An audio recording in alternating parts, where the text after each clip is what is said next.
नमस्ते बिटिया, हमेशा खुश रहो बिटिया। This is JVN doctor Rakesh Sharma, department organ of medicine and homeopathic philosophy.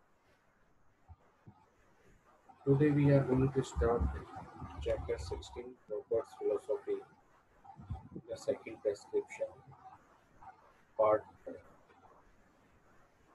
In last lectures we discussed about the part first and the part second. What is the second prescription, some definitions and two types of the second prescription. Now the remaining part of this chapter we will discuss today.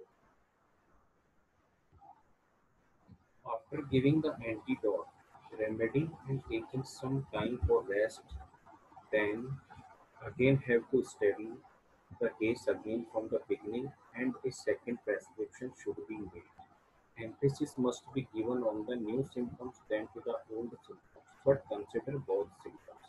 जैसा कि हमने part 2 के अंदर last में बात करी थी कि अगर मेडिसिन देने के बाद में कोई न्यू सिम्टम्स अगर डेवलप हो जाते हैं, फर्स्ट टाइम ही पेशेंट ने वो सिम्टम्स फील किए, तो हमें उसके दो तरीके हैं। या तो बहुत ज़्यादा सीवियरिटी के अंदर न्यू सिम्टम नहीं है तो हम वेट कर सकते हैं, अगर सीवियरिटी है सिम्टम्स की, ज़्यादा ट्रबलसम है, तब हमें एंटीडोट मेडिसिन की ज़रूरत पड़ेगी। ठीक है, तो एंटीडोट देने के बाद कुछ टाइम वेट करने के बाद अब हमारे पास में एक क्लियर कट पिक्चर आ जाती है कि कौन कौन से सिम्टम्स बचे हुए हैं, और उन सिम्टम्स को बेस कर जो सिम्टम्स बचे हुए एंटीडोट करने के बाद में और जो ओल्ड सिम्टम जो रिमेनिंग है, तो उन दोनों को हम कंसिडर करके एक न्यू प्रेस्क्रिप्शन हम बना सकते हैं। लेकिन हमारा एम्फेसिस एट जो प्रेजेंट टाइम के अंदर सिम्टम्स हैं उनको कंसिडर करने पे होगा वो, ना कि ओल्ड पे। मोबिलिटी हम दोनों की बनाएंगे, लेकिन ज़्यादा फोकस हमारा प्रेजेंट सिम्टम पे होगा। If this second prescription is correct, then it will remove the new symptoms and also remove the old symptoms. अब जो हमने सेकंड प्रेस्क्रिप्शन बनाया है वो न्यू सिम्टम पे और ओल्ड सिम्टम पे बेस करके बनाया है। तो ये सिम्टम अगर हमारा करेक्ट है, क्योरेटिव है, तब नए और पुराने दोनों तरह के सिम्टम्स ये रिमूव कर देगा। Sometimes in a case at the standstill position or sometimes troublesome symptoms removed but he does not feel well. कई बार ऐसी कंडीशन होती है कि पेशेंट को सिम्टम्स रिमूव भी हो गए हैं और एग्जैक्टली रिमूव भी नहीं हुए हैं, एक कंडीशन स्टैंड स्टिल पे अटक गई है, आगे फर्दर प्रोग्रेस नहीं हुई है, और पेशेंट को लगता है कि जब मैं तो डज नॉट फील वेल, मेरा एनर्जी लेवल भी उतना ही है, अभी इम्प्रूवमेंट नहीं है, एक general feeling of well being की मिसिंग है इस केस में। तो वहाँ पे हमें in such condition physician should wait until we are sure the remedy has ceased to act further. अगर एक कंडीशन ये है कि हो सकता है उस रेमेडी का एक्शन अब सीज हो गया है, अब यहीं तक था, अब आगे वो एक्ट नहीं कर रही है, और here physician should ascertain the action of remedy is exhausted. Sometimes this condition is a curative process of the remedy. तो सबसे बढ़िया तरीका है कि हमें वेट करना है थोड़े टाइम तक, क्योंकि ये भी एक क्योरेटिव प्रोसेस होता है। कई बार सिम्टम्स केस स्टैंड स्टिल जाता है, फिर थोड़ा सा उसके अंदर स्पीड होती है, फिर केस थोड़ा सा गति पकड़ता है ठीक होने के लिए, फिर थोड़ा सा रिलैक्स महसूस होता है। तो जब तक हमारे पास में क्लियर कट इंडिकेशन नहीं आ जाती कोई नए सिम्टम्स को लेके, तब तक हमें कोई मेडिसिन प्रेस्क्राइब नहीं करनी है, सिर्फ वेट एंड वॉच करना है। हमें और मेडिसिन को टाइम देने की जरूरत है। Sometimes this condition is a curative process of the remedy, and at this period if we repeat the remedy then nothing would happen. So nothing nothing would happen. So it is better to wait for more sometimes until no sure indication of the next remedy. The indication of the change of remedy is that when new symptoms are appeared with no relation to the former history of the patient, then we can think about the change in the remedy, or we can say change the plan of treatment also. कि जब नए symptoms आ रहे हैं तब हमें नई medicine को prescribe करना पड़ेगा जो न्यू सिम्टम्स के अकॉर्डिंग करते हैं.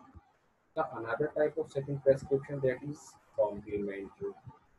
कई बार हमें कॉम्प्लीमेंट्री रेमेडीज के बारे रेमेडीज देनी पड़ जाती है. जैसे कई बार हमने देखा है कि क्रॉनिक कंडीशन के अंदर एक्यूट एग्जर्वेशंस होते हैं, तो वहाँ पे हमें एक्यूट रेमेडी देने के बाद में जो उसकी कॉम्प्लीमेंट्री मेडिसिन वो हमें प्रेस्क्राइब करनी पड़ेगी, तब ही ये प्रॉब्लम्स एक्यूट एग्जर्वेशन जो हो रही है बार बार या रिकरेंट प्रॉब्लम्स हो रही है वो सॉर्ट आउट हो सकती है. जैसा कि हम जानते हैं कि बेलाडोना के केस में belladonna is short acting acute remedy है. तो जैसे कि हेडेक वगैरह के अंदर, फीवर वगैरह के अंदर भी बेलाडोना प्रेस्क्राइब करें, लेकिन ये रिकरेंट प्रॉब्लम्स हो रही है हर 14 दिनों में वापस हो रही है, ये एक्यूट एक्सरपेशंस वापस रिपीट हो रहे हैं, तो हमें इसकी जो कॉम्प्लीमेंट्री रेमेडी है, क्रॉनिक रेमेडी है, केयर के लिए आपको जाना पड़ेगा. हाँ, ऐसे ही जैसे कि पल्सेटिला एक्यूट को हैंडल कर लेती है, लेकिन जो क्रॉनिसिटी है केस की उसको हैंडल करने के लिए हमें इसकी कॉम्प्लीमेंट्री मेडिसिन साइलिशिया पे जाना पड़ेगा. तो ये हमें देखना है. और दूसरी चीज़ है कि prescription should be made according to miasmatic layer.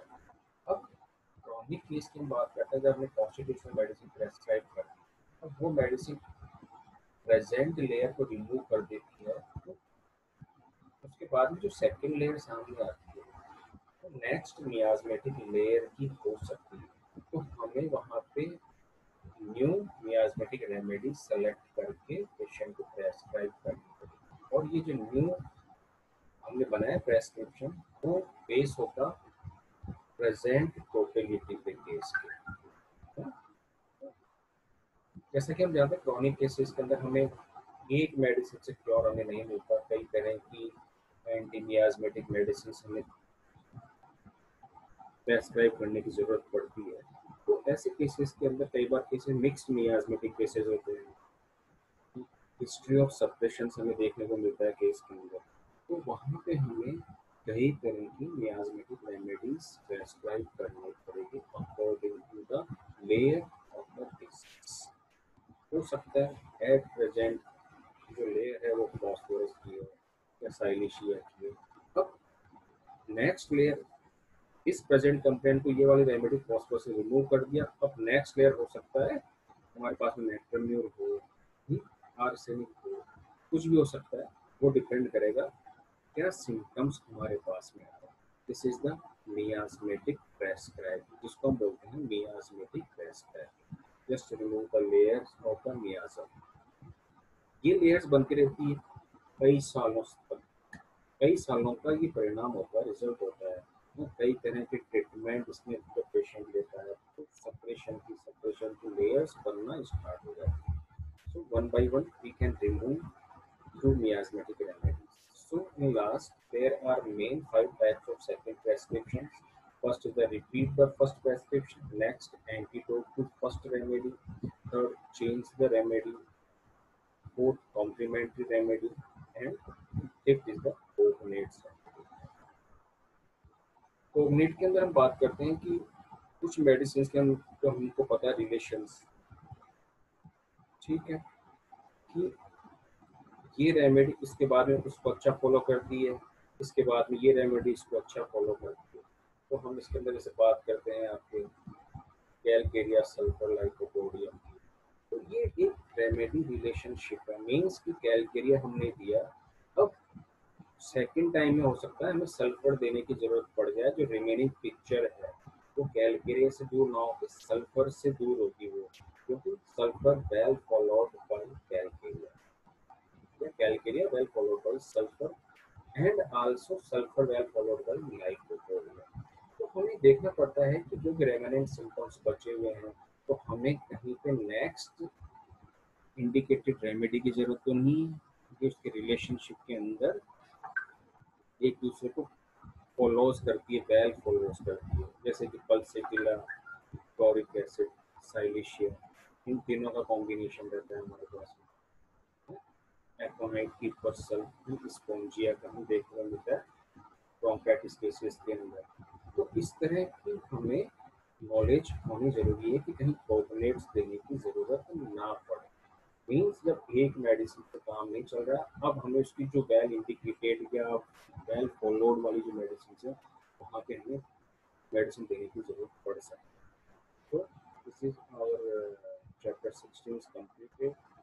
All parts are completed. Reference the principles and art of cure by homeopathy by H.K. Roberts. Reference this session powered by digital version 2.0 Jyoti Vidyapith Women's University. I hope you are satisfied with my digital session. If you have any query, please mention in comment box. I will resolve it.